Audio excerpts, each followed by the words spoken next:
以斯帖記第2章，以斯帖被立為皇后。呢啲事以後，亞哈隨魯王嘅憤怒平息，就想起亞實提同佢所做嘅，以及自己點樣降旨辦佢。於是王嘅使臣對王講：請派人為王尋找美貌嘅少女。請王派官員喺國中各省招聚所有美貌嘅少女，到書珊城堡嘅女院，交俾王所派掌管女子嘅太監希該，給佢哋香膏塗抹。王眼中看為好嘅女子，可以立為皇后，代替亞實提。王以呢個話為美，就照樣做。書珊城堡中有一個猶太人，名叫末底改，係便雅憫人基士嘅曾孫，示每嘅孫子，睚珥嘅兒子。從前巴比倫王尼布甲尼撒將猶大王耶哥尼亞同百姓從耶路撒冷擄離，末底改都喺被擄嘅人當中。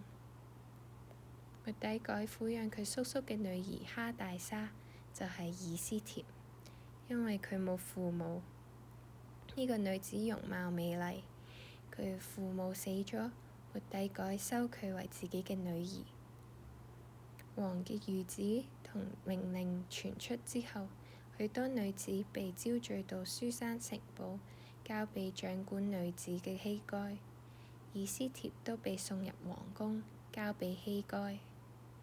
希該眼中寵愛以斯帖，就恩待佢，急忙俾佢塗抹嘅香膏同埋當得嘅份，又從皇宮裏面挑選7個宮女嚟服侍佢，使佢同佢嘅宮女搬入女院上好嘅房屋。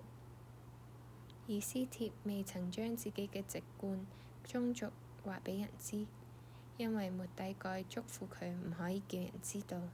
末底改天天喺女院前徘徊，要知道以斯帖是否平安，過得如何。眾女子照例先塗抹身體12個月，6個月用沒藥油，6個月用香料同塗抹嘅香膏。滿咗日期，每個女子跟次序入去朝見亞哈隨魯王。女子入去朝見王係咁樣嘅：從女院到皇宮嘅時候，凡佢所要嘅都必同佢帶入去。